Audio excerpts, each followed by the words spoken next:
There are three norms that govern judicial conduct in the Philippines. The earliest we had was the Canons of Judicial Ethics in 1946. We also had the Code of Judicial Conduct in 1989.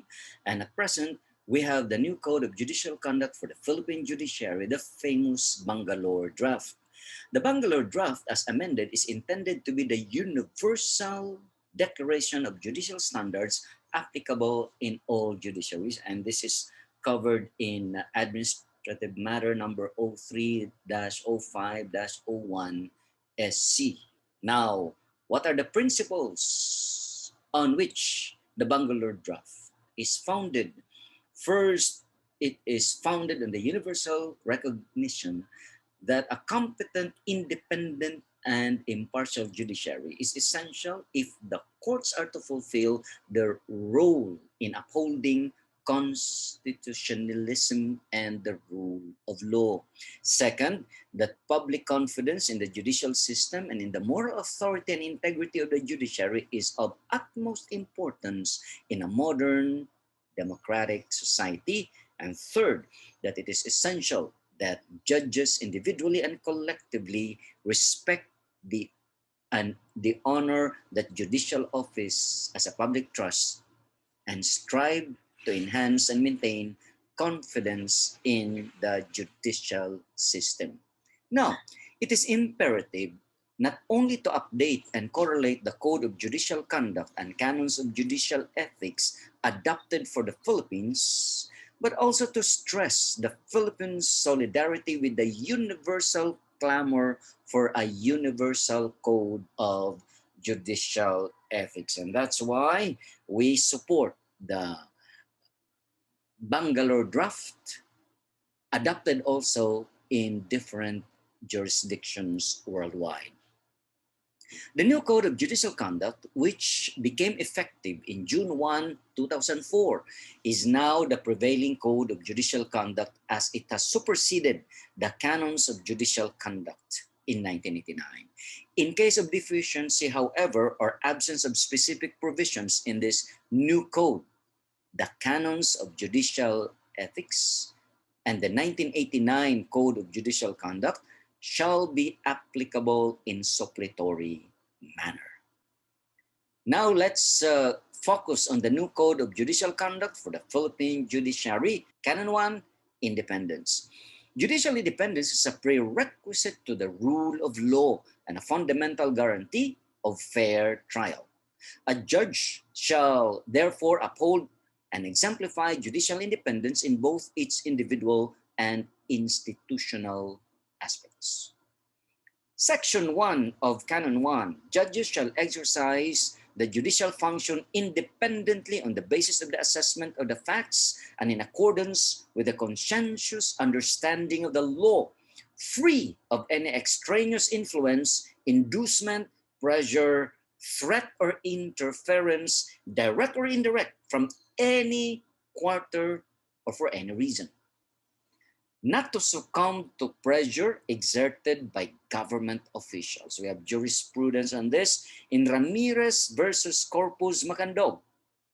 The responding judge claimed that at that time, the country was then under a revolutionary government, and to promote peace, she made certain rulings acting under pressure of the government official. Even this is not exempt.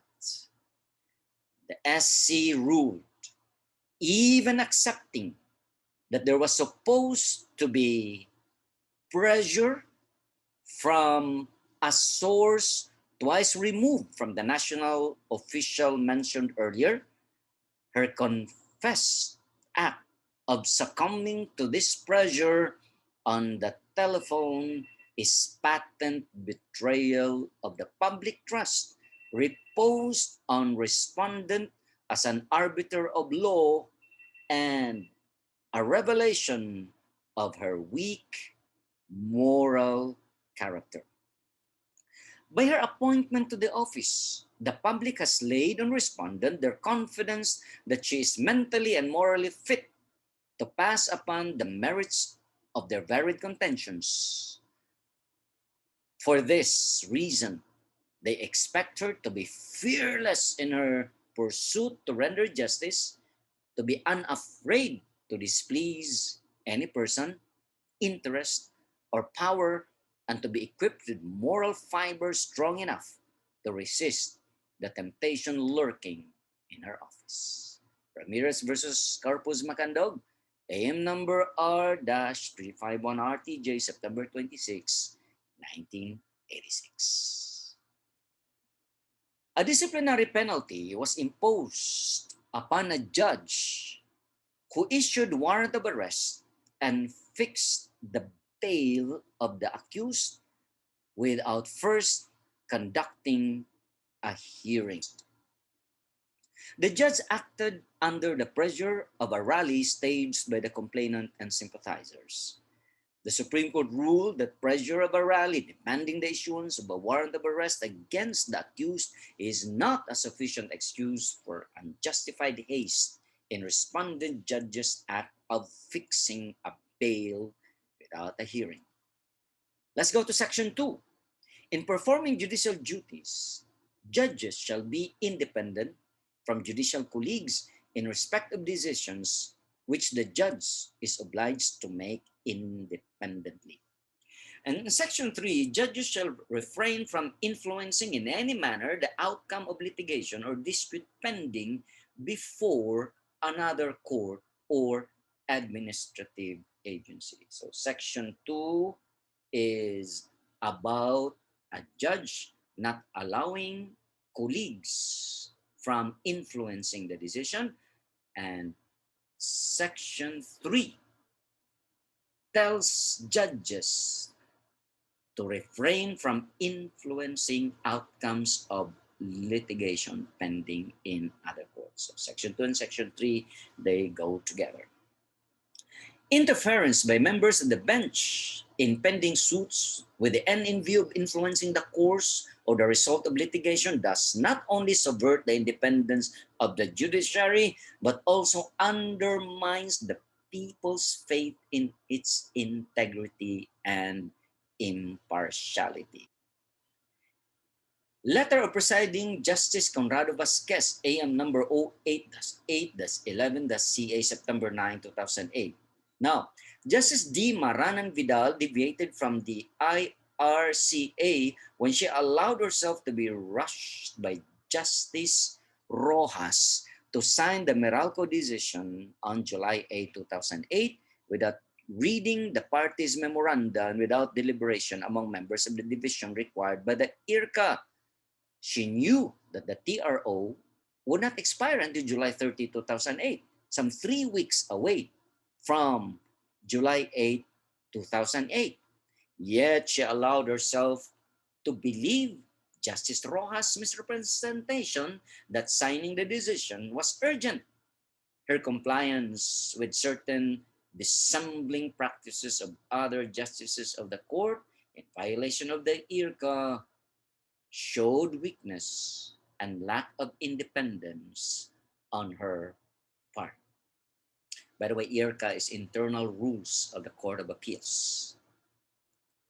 Section 4, judges shall not allow family, social, or other relationships to influence judicial conduct or judgment.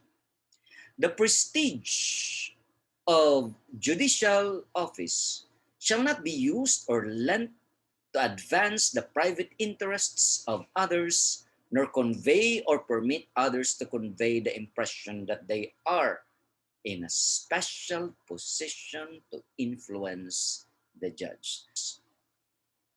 Notwithstanding the fact that Chairman Sabio called to relate to Justice Sabio the rightness of the GSIS cause and asked him to help GSIS, and that Justice Sabio allegedly told his brother that he would act in accordance with his conscience, the same still constituted violation of Canon 13 of the CPR.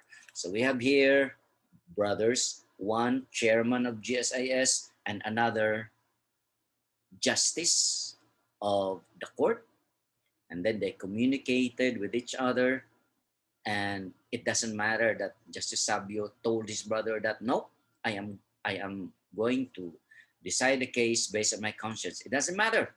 It is incomprehensible to this court how the brothers can justify their improper conversation regarding the Meralco case, as the panel observed in its report.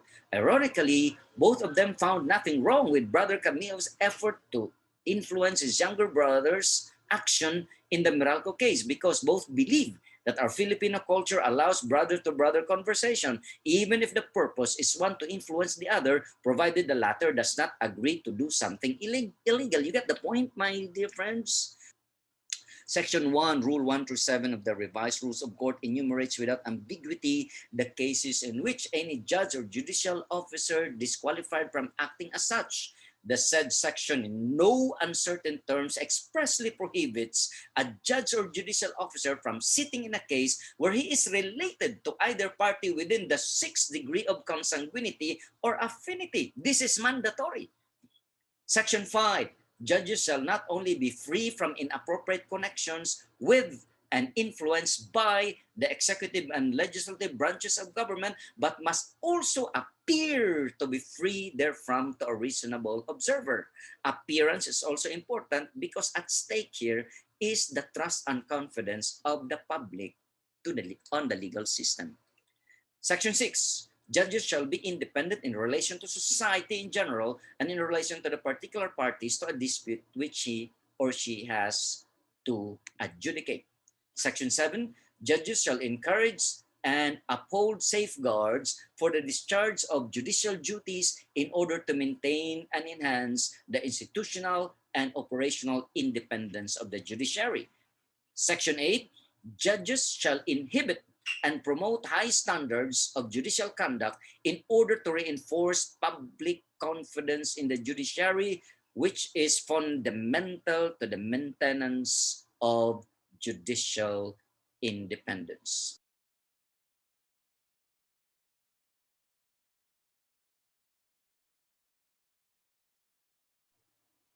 Now let's go to Canon 2, integrity. Integrity is essential not only for the proper discharge of the judicial office, but also to the personal demeanor of judges. It's important that personally, judges are also seen as persons of integrity. Section 1, judges shall ensure that not only is their conduct above reproach, but that it is perceived to be so in the view of a reasonable observer. Section 2, the behavior and conduct of judges must reaffirm the people's faith in the integrity of the judiciary.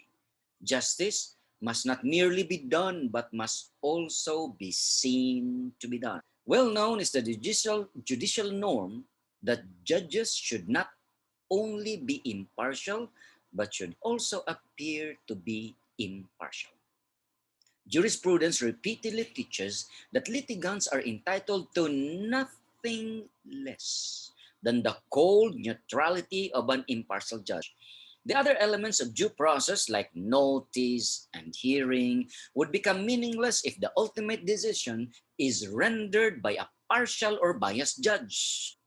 Judges must not only render just, correct, and impartial decisions, but must do so in a manner free of any suspicion as to their fairness, impartiality, and integrity. Consequently, a judge must take care not only to remain true to the high ideals of competence and integrity his robe represents, but also that he wears one in the first place.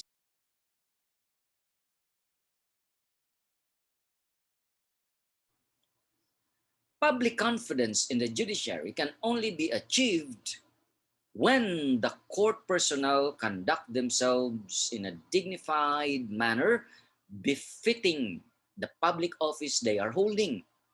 Judges should avoid conduct that may tarnish or diminish the authority of the Supreme Court.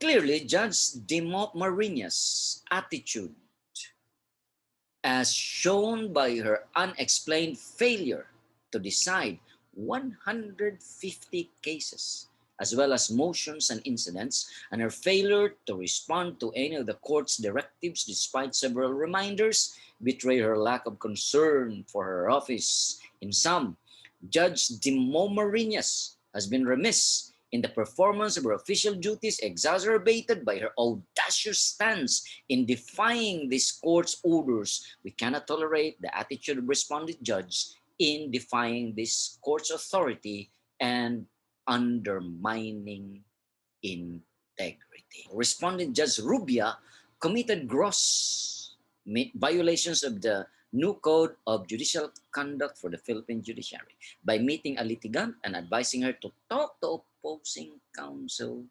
Respondent Judge Rubia violated several canons of the new Code of Judicial Conduct. Section 3 of Canon 2, judges should take or initiate appropriate disciplinary measures against lawyers or court personnel for unprofessional conduct of which the judge may have become aware.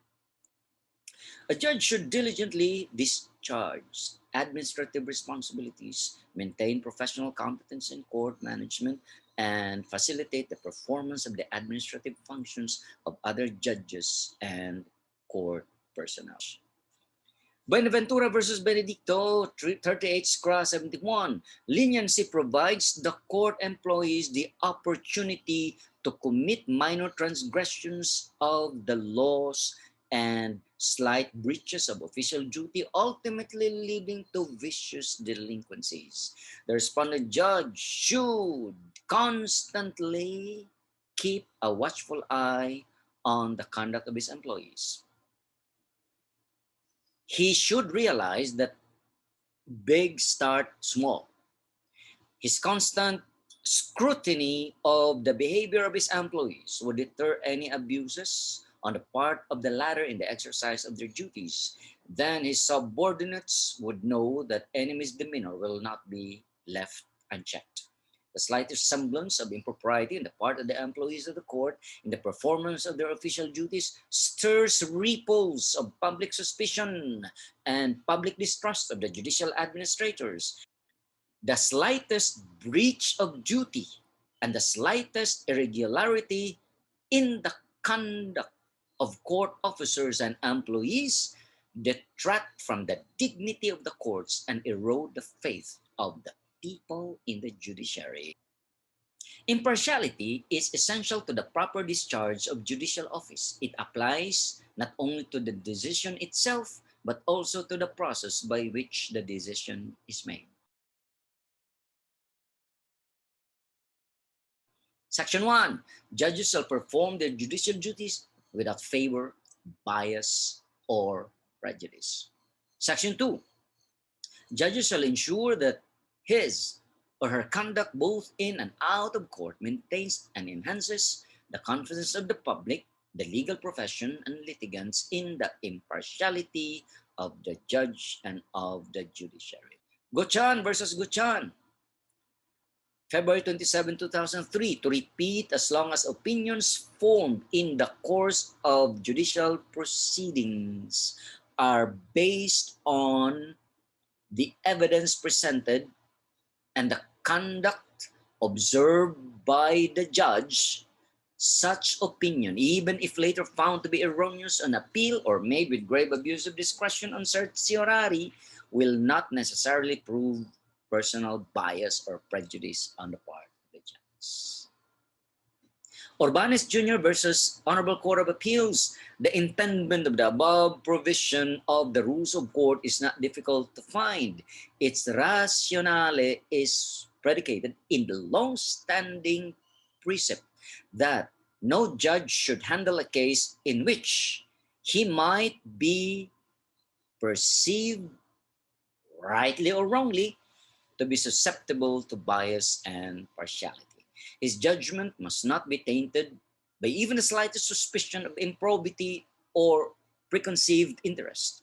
The rule is aimed at preserving at all times the faith and confidence in courts of justice by any party to the litigation.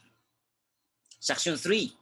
Judges shall also, so far as is reasonable, so conduct themselves as to minimize the occasions on which it will be necessary for them to be disqualified from hearing or deciding cases. Cow versus Osorio. Respondent judge's conduct fell short of the standard expected of a magistrate of the law. His act of inviting complainant and his wife to his birthday party corroded public confidence in the integrity and impartiality of the judiciary, considering that complainant had a pending case in his sala. A judge is not only required to be impartial, he must also appear to be impartial. Remember, fraternizing with litigants tarnishes the image of a judge. In Paraino versus Meneses, the court explained the nature of the voluntary inhibition expected of a judge. So we now go to the law of recusal and some exceptions. The verb recuse is used in legal situations and means to remove someone from the position of judicial authority, either a judge or a member of a jury who is deemed unacceptable to judge, usually because of some bias. The Latin recusare, meaning to refuse, is the place to start in the history of recusal. Exception to the law of recusal, we have the law of necessity. Rules of judicial ethics compel a judge's recusal when judicial impartiality is called to question. Federal law provides that a federal judge disqualify himself or herself for various reasons, such as having personal knowledge of the facts or a pecuniary interest in the case, or if the judge may be a material witness in the case. The reasons for such rule of recusal are obvious, yet there are specific circumstances where it is impractical for a judge to withdraw from a particular case, including the unavailability of any other judge to hear the case. This results in an exception to this norm recusal, which is now known as the rule of necessity.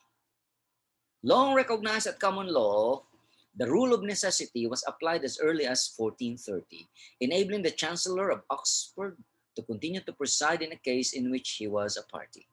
The rule, simply stated, means that the judge is not disqualified to try a case because of his personal interest in the matter at issue if there is no other judge available to hear and decide a case. Section 4.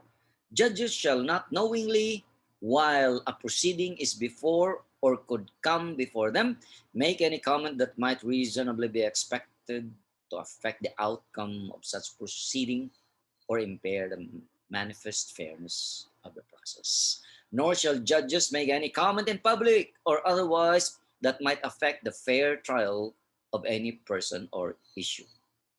Exception.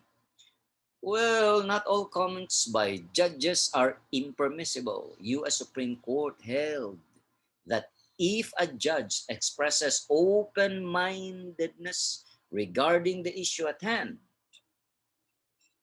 and the judge's comments do not clearly favor one side over the other, then recusal may not be required. Section 5.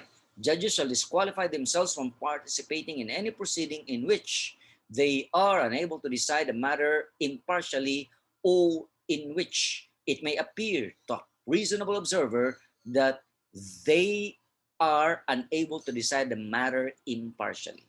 Such proceedings include but are not limited to instances where, first, the judge has actual bias or prejudice concerning a party, or the judge has personal knowledge of disputed evidentiary facts concerning the proceedings. Second, the judge previously served as lawyer or was a material witness in the matter in controversy.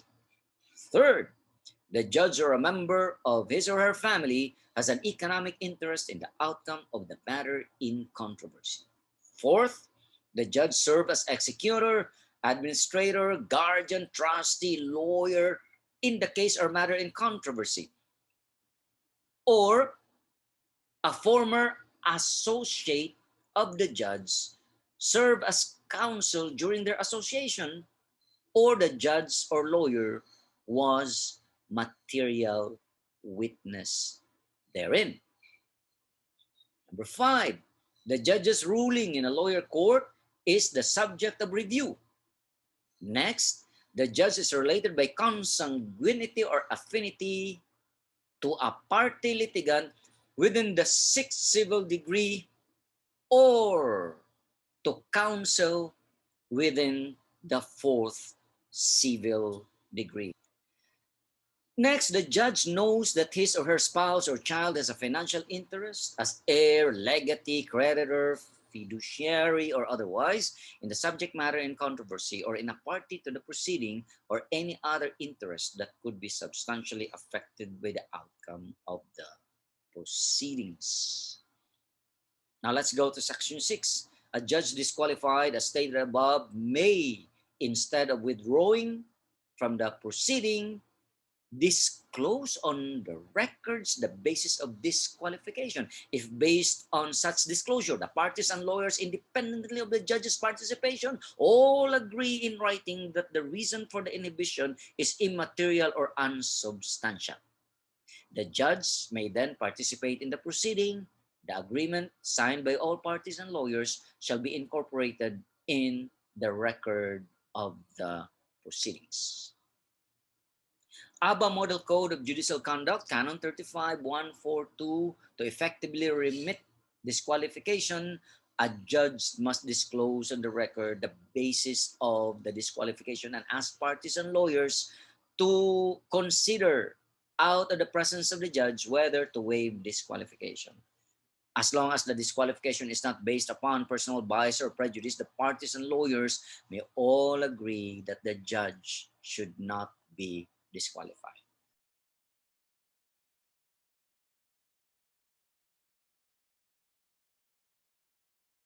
So the ABA Model Code of Judicial Conduct specifies that the judge may take the case, notwithstanding the disqualification, if lawyers and parties agree. But there's an exception. If it is based on personal bias or prejudice, well, I don't think, also in the first place, I don't think the lawyers and the clients would exempt the judge if the basis of disqualification is bias. That's contrary to human nature, because if you are the client and you know that the judge is biased against you, then I don't think you would sign a document allowing the judge not to disqualify himself or herself. And number three, if all parties and the judge agree that the judge should participate and must incorporate the agreement into the record of the proceeding.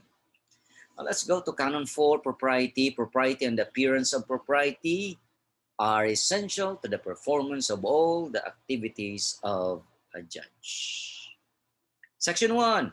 Judges shall avoid impropriety and the appearance of impropriety in all of their activities. There you go again. Also, appearances are important. Landignon versus Garong, we agree with the report that what is involved here is the rule that judges shall avoid impropriety and the appearance of impropriety in all their activities. Canon 4, Section 1, New Code of Judicial Conduct for the Philippine Judiciary. Indeed, members of the judiciary should be beyond reproach and suspicion of their conduct and should be free from any appearance of impropriety in the discharge of their official duties as well as in their personal behavior and everyday life. No position exacts a greater demand for moral righteousness and uprightness on the individual than a seat in the judiciary. Section 2, as a subject of constant public scrutiny, judges must accept personal restrictions that might be viewed as burdensome by the ordinary citizen and should do so freely and willingly. In particular, judges shall conduct themselves in a way that is consistent with the dignity of the judicial office. Section 3, judges shall, in their personal relations with the individual members of the legal profession who practice regularly in their court, avoid situations which might reasonably give rise to the suspicion or appearance of favoritism or partiality. Oka versus Paderanga, a judge who is commanded at all times to be mindful of his high calling and his mission as a dispassionate and impartial arbiter of justice, expected to be a cerebral man who deliberately holds in check the tug and pull of purely personal preferences which he shares with his fellow mortals. Section 4. Judges shall not participate in the determination of a case in which any member of their family represents a litigant or is associated in any manner with a case. Section 5. Judges shall not allow the use of their residence by a member of the legal profession to receive clients of the latter or of other members of the legal profession. Section 6. Judges, like any other citizens, are entitled to freedom of expression, belief, association, and assembly, but in exercising such rights, they shall always conduct themselves in such a manner as to preserve the dignity of the judicial office and the impartiality and independence of the judiciary. Here, a very important case, Saludo versus Fineza, 447 SCRA 73. In ascribing the words moronic attitude, stupid, if he knows how to read English, to complainant during the proceeding before the executive judge, respondent displayed the conduct unbecoming of a magistrate. The remarks uttered are patently defamatory and outrageous. That respondent was suffering from heart ailment and diabetes is not an excuse. He could have asked the assistance of a lawyer to represent him in prosecuting the case. As correctly observed by the court administrator, his disgraceful behavior tainted the good image of the judiciary he is expected to uphold at all times. In this case, records show that Judge Paredes failed to observe the propriety required in the code and to use temperate and courteous language befitting a magistrate. Indeed, Judge Paredes demonstrated conduct unbecoming of a judge. When Judge Paredes failed to restrain himself and included Francis, whose condition and personal circumstances, as properly observed by Justice D, had no relevance to the topic that was then being discussed in class, it strongly indicated his intention to taint their reputations. In the exercise of his right to freedom of expression, Judge Paredes should uphold the good image of the judiciary of which he is a part. He should have avoided unnecessary and uncalled for remarks in his discussion and should have been more circumspect in his language. Being a judge, he is expected to act with greater circumspection and to speak with self-restraint. Verily, Judge Paredes fell short of this standard. Section 7. Judges shall inform themselves about their personal fiduciary and financial interests and shall make reasonable efforts to be informed about the financial interests of the members of their family. Now, Section 8 is very important. Judges shall not use or lend the prestige of the judicial office to advance their private interests or those of a member of their family or of anyone else, nor shall they convey or permit others to convey the impression that anyone is in a special position improperly to influence them in the performance of their judicial duties. There are two parts in Section 8.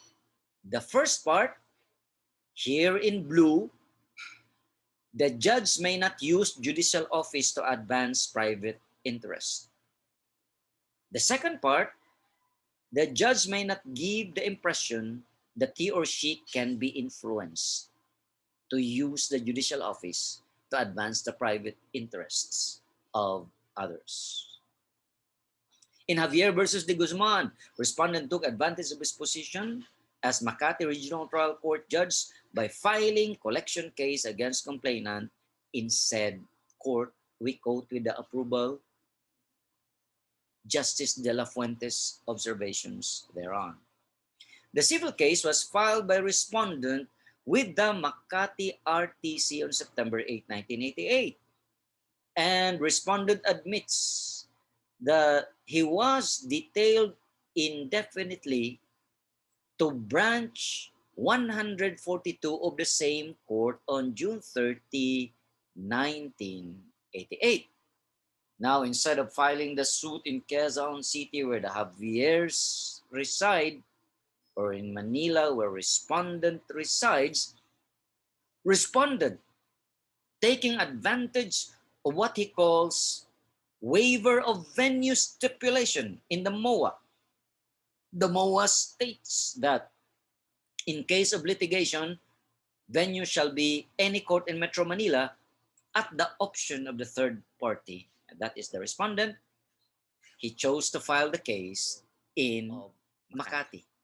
True, considering the above indicated stipulation, it might be said that the respondent was acting in the legal exercise of the option granted to him in the agreement. Nonetheless, the undersigned submits that in thus acting, respondent had fallen short of what is expected of him as a judge and officer of the court, among whose duties it is to see to it that public confidence in the honor, dignity, integrity, and independence of the judiciary is not eroded pursuant to Canon 3 and 25 of the Canons of Judicial Ethics. It is reasonably to be expected, considering the Filipino peculiar personality and culture, of which a judge, like respondent, is presumably aware that the public, particularly respondents' adversaries in this case, would naturally be apprehensive that respondent might exert influence to favor himself to the detriment of his said adversary. So, it turned out this was precisely the substance of complainant's second charge. Indeed, instead of promoting public confidence in the dignity, honor, integrity, and independence of the judiciary, as every judge is urged to do by the canons just cited, respondents' aforesaid behavior produced the opposite result.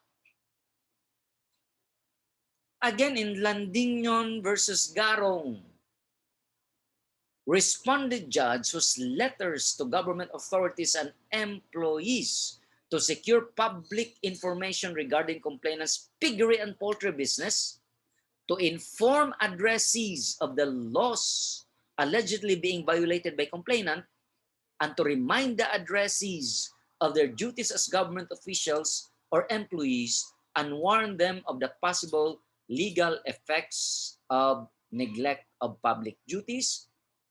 But then he used the letterhead of his court. In writing these letters, respondent judge use of his personal stationery with letterhead, indicating that he is the presiding judge of Calamba City, Branch 36, and stating in that the letter was from his chambers, clearly manifests that respondent judge was trying to use the prestige of his office to influence said government officials and employees and to achieve with prompt and ease the purpose for which those letters were written.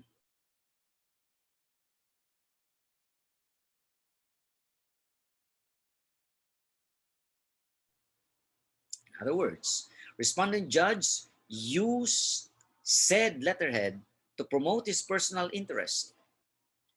This is violative of Section 4 of Canon 1 and Section 1 of Canon 4 of the new Code of Judicial Conduct for the Philippine Judiciary, the Bangalore Draft. Section 9. Confidential information acquired by judges in their judicial capacity shall not be used or disclosed for any other purpose related to their judicial duties. Section 10. Subject to the proper performance of judicial duties, judges may write, lecture, teach, participate in activities concerning the law, the legal system, the administration of justice, or related matters. Appear at a public hearing before an official body concerned with matters relating to the law, the legal system, the administration of justice, or related matters. Engaged in other activities if such activities do not detract from the dignity of the judicial office or otherwise interfere with the performance of judicial duties. Let's go to section 11. Judges shall not practice law while the holder of judicial office. Exception, Douglas versus Lopez Jr. The foregoing notwithstanding, we find respondent guilty of unauthorized notarization of a private document. It is well settled that municipal judges are not to engage in notarial work except as notaries public ex officio.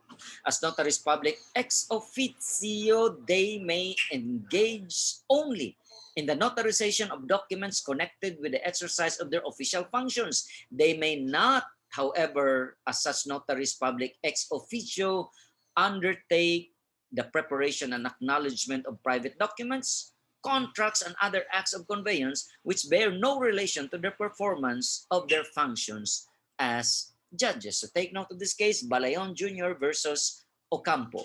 However, taking judicial notice of the fact that there are still municipalities which have neither lawyers nor notaries public, the Supreme Court ruled in MTC and MCTC, judges assigned to municipalities or circuits with no lawyers or notaries public may, in their capacity as notaries public ex officio, perform any act within the competency of a regular notary public, provided that, number one, all notarial fees charged before the account of the government and turned over to the municipal treasurer. And number two, certification be made in the notarized documents attesting to the lack of any lawyer or notary public in such municipality or circuit.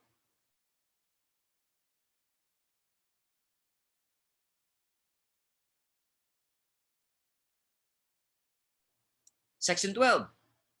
Judges may form or join associations of judges or participate in other organizations representing the interests of judges. Section 13.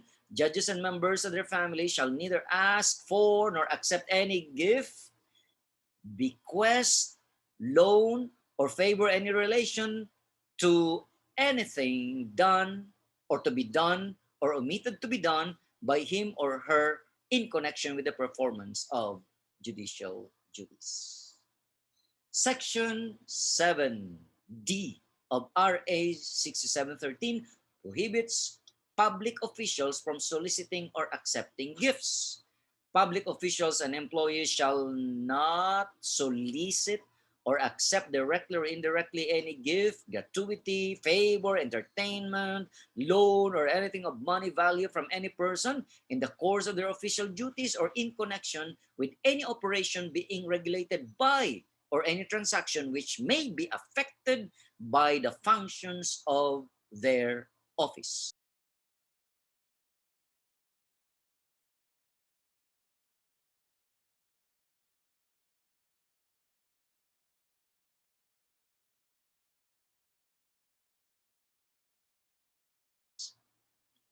Now, this section complements section 13 and assures that what the judge cannot do directly may not be done indirectly through the use of employees or staff members. Judges shall not knowingly permit court staff or others subject to their influence, direction, or authority to ask for or accept any gift, bequest, loans, or favor in relation to anything done or to be done or omitted to be done in connection with their duties or functions. In Gary Rosauro versus Judge Alfredo Carlos, here respondent judge took part in a commercial transaction falling outside of the area delineated in Rule 5.03. Worse, respondent judge did so in an underhanded manner, concealing vital information on lot number 1470's ownership and non-registrability until after the sale had been consummated. By involving himself in such a transaction, respondent judge not only allowed himself to be distracted from the performance of his judicial duties, he also increased his involvement with persons likely to come before his sala regarding lot number 1470, thus increasing the chances of his disqualification from future litigation concerning that property. As we observed in Berin versus Judge Barte, also involving a judge who brokered a real estate sale. By allowing himself to act as agent in the sale of the subject property, respondent judge has increased the possibility of disqualification to act as an impartial judge in the event that a dispute involving the said contract or sale arises. Also, the possibility that the parties to the sale might plead before his court is not remote, and his business dealings with them might not only create suspicion as to his fairness, but also to his ability to render it in a manner that is free from any suspicion as to its fairness and impartiality, and also as to the judge's integrity. Now let's go to section 15. Subject to law and to any legal requirements of public disclosure, judges may receive a token gift, award, or benefit as appropriate to the occasion on which it is made, provided that such gift, award, or benefit might not reasonably be perceived as intended to influence the judge in the performance of judicial duties or otherwise give rise to an appearance of partialities. Gifts and grants from foreign countries, Section 7D of RA 6713 allows the following: acceptance and retention by a public official or employee of a gift of nominal value, tendered and received as a souvenir or mark of courtesy. Acceptance by a public official or employee of a gift in the nature of a scholarship or fellowship grant or even medical treatment. Acceptance by a public official or employee of travel grants or expenses for travel taking place entirely outside the Philippines, such as allowances, transportation, food, lodging, or more than nominal value if such acceptance is appropriate or consistent with the interests of the Philippines and permitted by the head office, branch, or agency to which the judge belongs. Now we go to Canon 5, Equality. Ensuring equality of treatment to all before the courts is essential to the due performance of the judicial office. UN Charter and the International Bill of Rights, both of which the Philippines ratified, affirm the equality of all human beings and establish a norm of full respect of human rights and for the fundamental freedom for all without distinction as to race, sex, language, or religion. Section 1. Judges shall be aware of and understand diversity in society and differences arising from various sources, including but not limited to race, color, sex, religion, national origin, disability, age, marital status, sexual orientation, social and economic status, and other like causes. Section 2. Judges shall not, in the performance of judicial duties by words or conduct, manifest bias or prejudice towards any person or group on irrelevant grounds. Now we go to Section 3. Judges shall carry out judicial duties with appropriate consideration for all persons such as parties, witnesses, lawyers, court staff, judicial colleagues, without differentiation on any irrelevant ground immaterial to the proper performance of such duties. Section 4.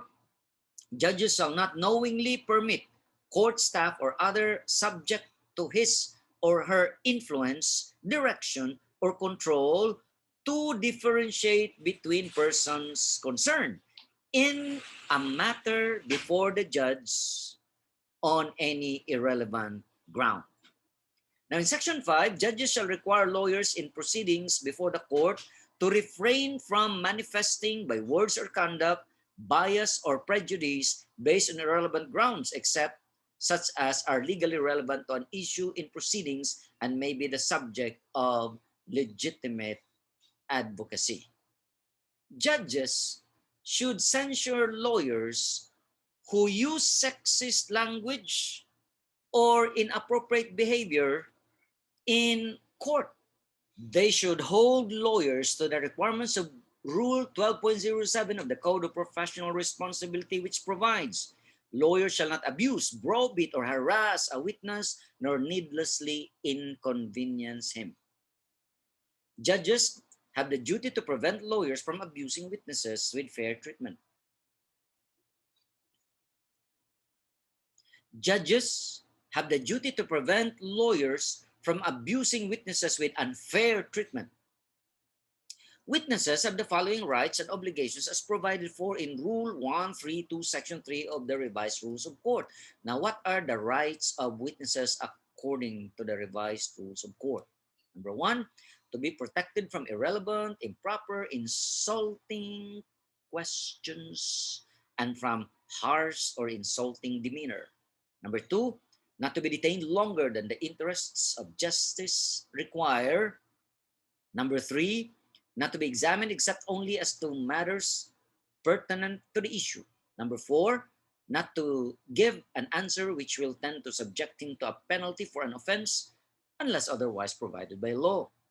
Number 5, not to give an answer which will tend to degrade his reputation unless it be the very fact at issue or to a fact from which the fact in issue would be presumed. But a witness must answer to the fact of his previous final conviction of an offense. So it's competence and diligence. Competence and diligence are prerequisites to the due performance of judicial office. Section 1. Section 1. The judicial duties of a judge take precedence over all other activities. Priority. Section 2. Judges shall devote their professional activity to judicial duties, which include not only the performance of their judicial functions and responsibilities in court and the making of decisions, but also other tasks relevant to the judicial office or court's operations. Section 3, judges shall take reasonable steps to maintain and enhance their knowledge, skills, and personal qualities necessary for the proper performance of judicial duties, taking advantage of, for this purpose, training and other facilities which should be made available under judicial control to judges. Section 4, judges shall keep themselves informed about relevant developments of international law, including international conventions and other instruments establishing human rights norms. Section 4 of the 1946 Canons of Judicial Ethics provides, since the judge is to administer the law and apply it to the facts, he should be studious of the principles of the law, diligent in endeavoring to ascertain the facts. Rule 3.01 of Canon 3 of the 1989 Code of Judicial Conduct requires judges to maintain professional competence. Under the rules of court, gross ignorance of the law or procedure constitutes a serious charge for which disciplinary proceedings be instituted by the Supreme Court against judges of regular and special courts, as well as against justices of the Court of Appeals and Sandigan Bayan. In a case, the court ruled that when there is persistent disregard of well-known rules, judges not only become liable for gross ignorance of the law, they also commit gross misconduct.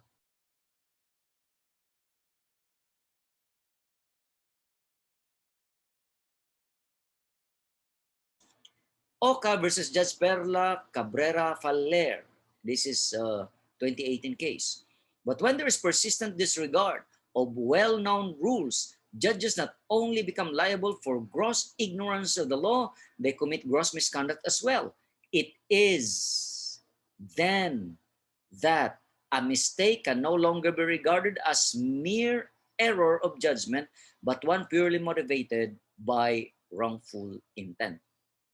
The four courts herein have allowed themselves to become havens for paid for annulments. Their apparent conspiracy with the counsels of the parties in order to reflect paper compliance with the rules, if not complete disregard thereof, as well as their failure to manage and monitor the regularity in the performance of duties by their court personnel, shows not only gross ignorance of the law, but also wrongful intention that smacks of misconduct. Section 5. Judges shall perform all judicial duties, including the delivery of reserved decisions, efficiently, fairly, and with reasonable promptness. Canon 18 of the Canons of Judicial Ethics, 1946, defines the scope of judicial duties in the trial and resolution of particular controversies, the core of judicial function.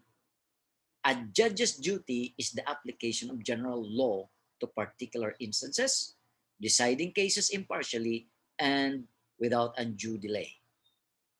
A judge's duty includes the management of the judicial office. Canon 18 directs the judge to administer his office with due regard to integrity of the system of the law itself, remembering that he is not a depository of arbitrary power. No, but a judge under the sanction of law. Section 6. Judges shall maintain order and decorum in all proceedings before the court and be patient, dignified, and courteous in relation to litigants, witnesses, lawyers, and others with whom the judge deals in an official capacity. Judges shall require similar conduct of legal representatives, court staff, and others subject to their influence, direction, or control. In the case of Attorney Jose Bichonco versus Judge Adriano Savillo, this is a 2000 case, Administrative Circular number 25 dated June 9, 1989 requires all judges to wear the black robe during court sessions to heighten public consciousness on the solemnity of judicial proceedings. Although respondent judge claims to have sought exemption from the rule, from then court administrator Tiro, there seems to be no reason why he should consider himself excused now. If respondent is still suffering from thyrotoxicosis, he should submit a medical certificate to buttress his claim, considering that he has not been wearing the black robe since 1989.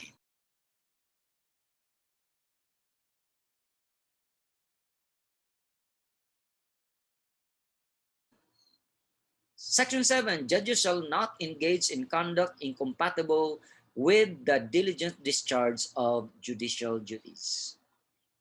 Under the 1946 Code of Judicial Ethics, Canon 3, the official conduct of the judge should be free from appearance of impropriety. Canon 23 did not allow a judge to accept duties that would interfere with his devotion to the expeditious and proper administration of his official functions. Canon 28 required judges to abstain from participating in any judicial acts in which personal interests are involved. Canon 29 disallowed judges from accepting any presents or favors from litigants or from lawyers practicing before them. Under the 1989 Code of Judicial Ethics, judges were required to avoid financial and business dealings that tend to reflect adversely on the court's impartiality, interfere with the proper performance of judicial activities, or increase involvement with lawyers or persons likely to come before the court.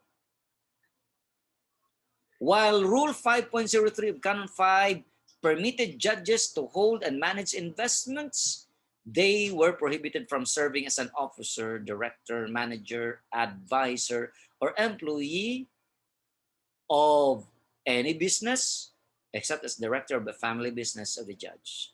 Rule 5.04 of this canon prevented judges or any member of their families to accept a gift, bequest, favor, or loan from anyone except as may be allowed by law.